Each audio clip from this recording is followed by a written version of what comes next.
Students, come to page number 48, lesson 5, Indigo. Paragraph 2, second paragraph, page number 48, second paragraph. Students, अभी हमने last class में पढ़ा था कि किस तरह से राजकुमार शुक्ला गांधी जी को फॉलो करता है, और फॉलो करने का उसका एक ही रीज़न था। वो चाहता था कि गांधी जी उनकी हेल्प करें, क्योंकि वहाँ वो लोग चंपारण में शेयर क्रॉपिंग किया करते थे और शेयर क्रॉपिंग में उनके साथ काफ़ी प्रॉब्लम्स थी, और जो लैंडलॉर्ड थे उनके साथ इनजस्टिस कर रहे थे, अन्याय कर रहे थे, और उस अन्याय से बचाने के लिए वो गांधी जी की सपोर्ट चाहते थे। तो गांधी जी एग्री हो जाते हैं और राजकुमार शुक्ला के साथ वो चले जाते हैं, और वो गांधी जी के पहले सीधे वहाँ नहीं जाते चंपारण, पहले अपने एक फ्रेंड थे प्रोफेसर मलकानी, वहाँ जाते हैं, और वहाँ से चलो आगे स्टार्ट करते हैं।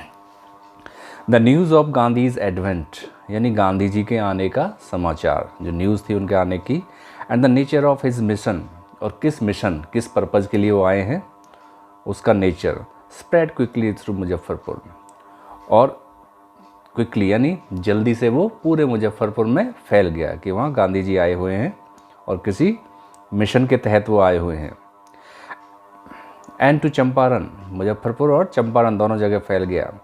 Share croppers from Champaran began arriving on foot, और जो शेयर क्रॉपर्स पीसेंट थे, किसान थे, वो चंपारण उन्होंने आना शुरू कर दिया on foot and by conveyance. कुछ तो पैदल आने लगे और कुछ अपने कन्वेंस यानी व्हीकल से आना उन्होंने शुरू कर दिया। टू सी देयर चैम्पियन, वो अपने चैम्पियन को देखना चाहते थे कि कौन वो व्यक्ति है जो उनके सपोर्ट में खड़ा हुआ है। Muzaffarpur lawyers called on Gandhi to brief him, तो मुजफ्फर के लॉयर्स को बुलाया गया गांधी जी से ब्रीफिंग के लिए, ब्रीफिंग यानी बात करने के लिए उनको बुलाया गया। They frequently represented peasant groups in court, क्योंकि ये लॉयर्स थे, वो क्या करते थे, जो उनके केस वगैरह हुआ करते थे किसानों के, तो उनको वो रिप्रेजेंट करते थे कोर्ट में, उनकी तरफ से वो खड़े होते थे। तो उन वकीलों को बुलाया जाता है जो उनके केस लड़ा करते थे। They told him about their cases, उन वकीलों ने गांधी जी को उनके केसेस के बारे में बताया। And reported the size of their fees, और किस तरह की वो फीस लेते हैं, उसके साइज़ यानी अमाउंट के बारे में उन्होंने बताया।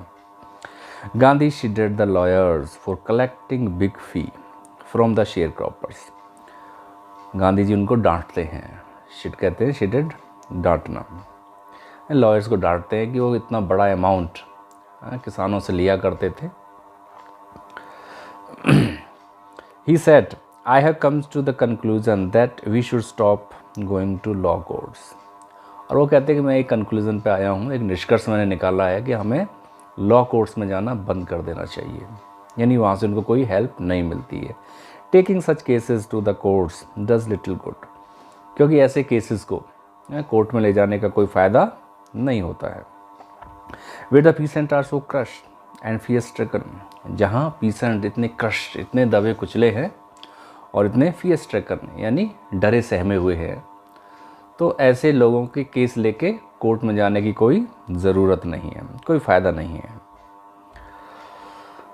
लॉ कोर्ट्स आर यूज़लेस, और जो कानून के जो कोर्ट हैं, जो बने हुए हैं, अदालतें बनी हुई है, न्यायालय बने हुए हैं, वो यूज़लेस है, वो बेकार है। The real relief for them is to be free from fear, अगर हम सही में उनको रिलीफ देना चाहते हैं, है ना, उनको रिलैक्स रखना चाहते हैं, आराम देना चाहते हैं, तो एक काम करना होगा कि उनका डर है, उन डर से उनको फ्री करना होगा, उनको उनके डर से आज़ाद करना होगा, क्योंकि लोग बहुत ज़्यादा डरते हैं यहाँ।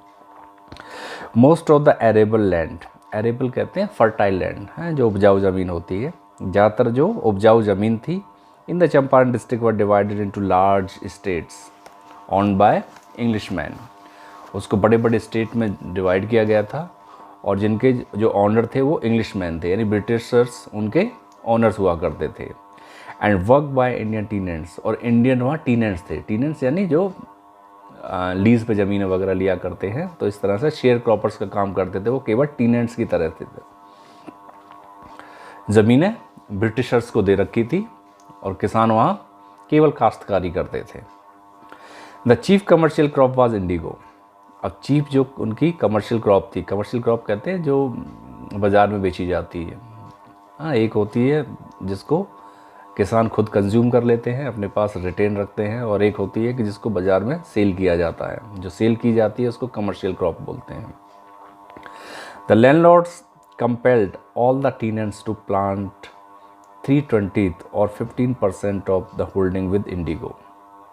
और लैंडलॉर्ड ने उनको, किसानों को फोर्स किया हुआ था कि वो सारी जो ज़मीन थी उसका 3/20 यानी 15%, यानी मान लो किसी के पास 10 एकड़ ज़मीन है तो उसमें से 1.5 एकड़ उनको इंडिगो की खेती करनी थी। उस पर जितनी भी होल्डिंग्स उनके पास थी, जितनी भी ज़मीन थी, उस पर इंडिगो की खेती करनी थी। And surrender the entire indigo harvest as rent.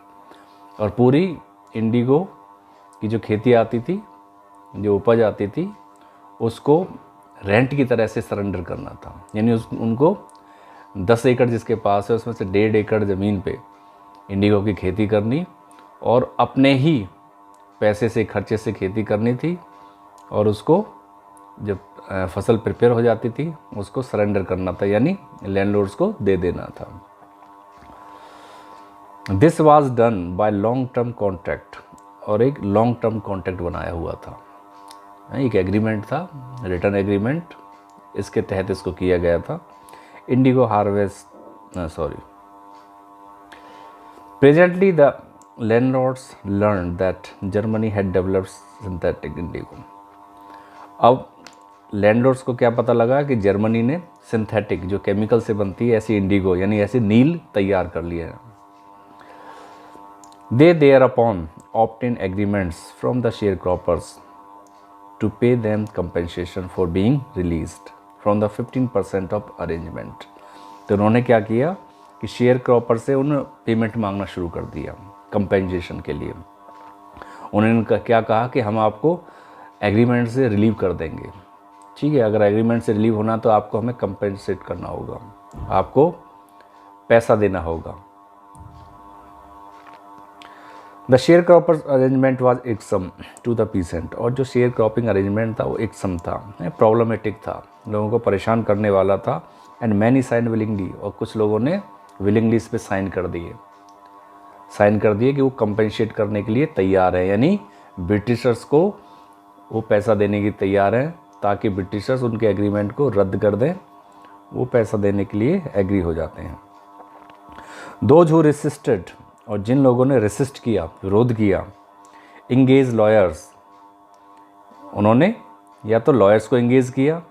The landlords higher thugs, और लैंडलॉर्ड्स ने क्या किया, ठग्स यानी गुंडे बदमाश हायर कर लिए, उन लोगों को तंग करने के लिए, उनकी पिटाई करने के लिए गुंडे बदमाश भी हायर कर लिए। Meanwhile the information about synthetic Indigo reach the illiterate pheasant.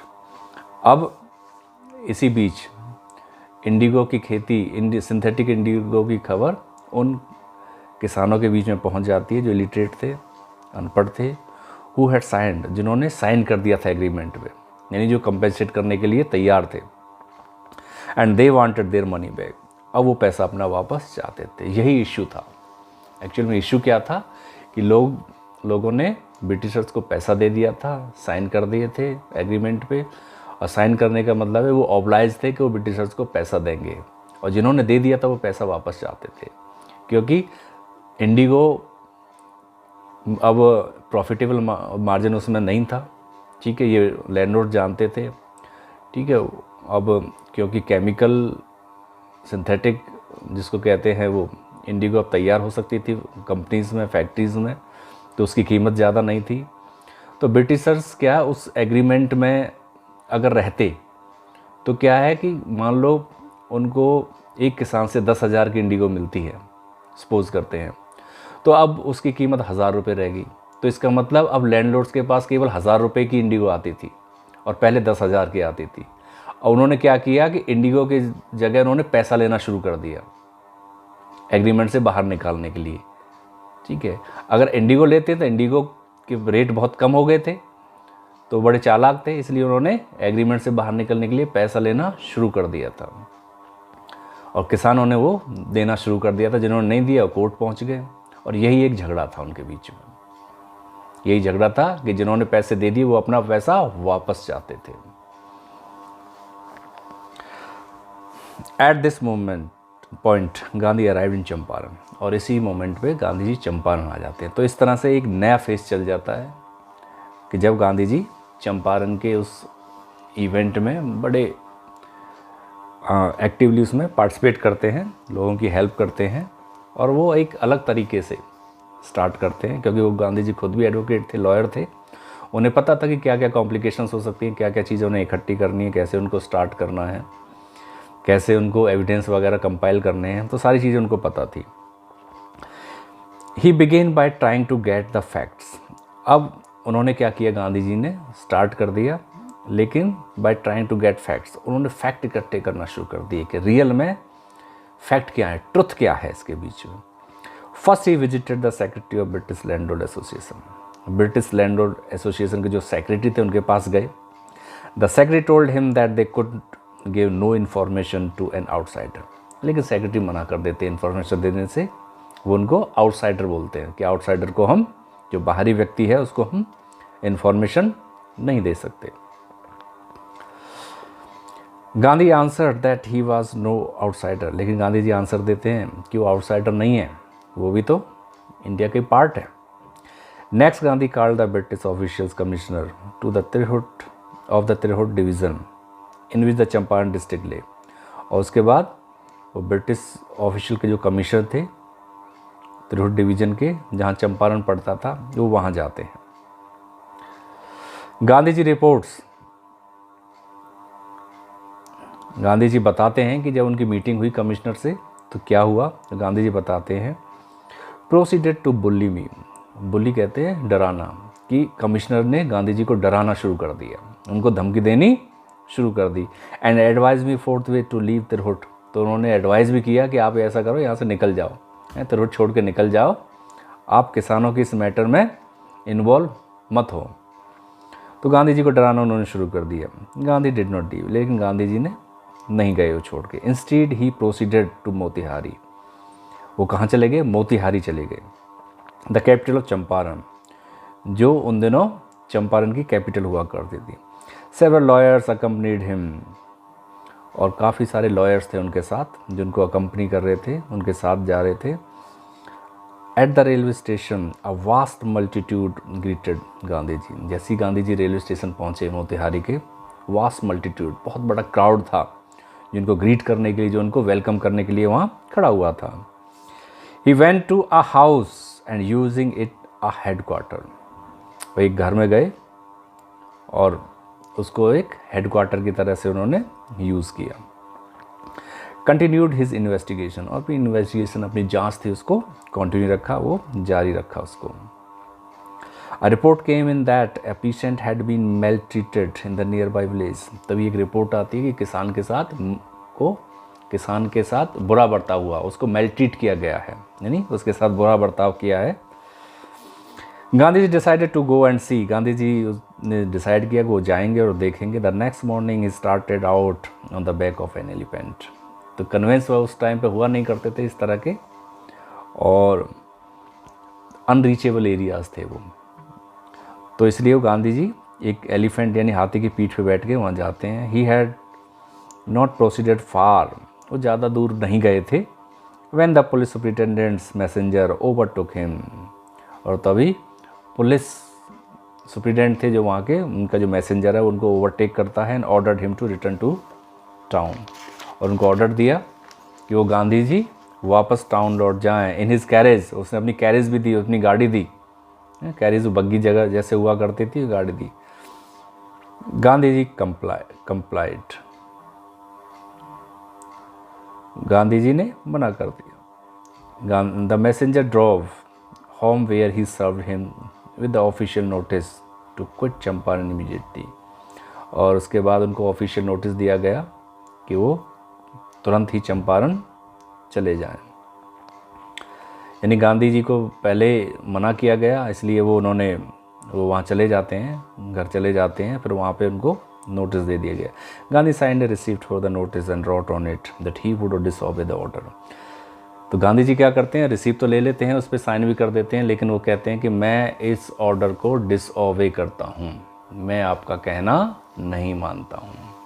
तो गांधी जी एक इरादे से आए थे वहाँ, तो उन्हें पता था कि ब्रिटिश ऑफिसर्स उनको परेशान करने वाले हैं, बार बार उनको मैसेज मिलेंगे, बार बार उनके खिलाफ सम्मन्स आएंगे, बार बार उनके खिलाफ केस दायर किए जाएंगे, लेकिन वो प्रिपेयर्ड थे हर चीज़ के लिए कि कितने भी उनको परेशान किया जाए, वो चंपारण में काफ़ी टाइम तक रुकने वाले हैं, और जब तक उन पीसेंट्स की प्रॉब्लम का सॉल्यूशन नहीं होगा, जब तक उनके पैसे वापस नहीं मिलेंगे, है ना, जो इलीगली इलिसिट तरीके से, है ना, डिसीटफुल तरीके से जो पैसा उन्होंने लिया है ब्रिटिशर्स ने, जब तक वो वापस नहीं होगा किसानों का, तब तक वो उसको नहीं छोड़ेंगे।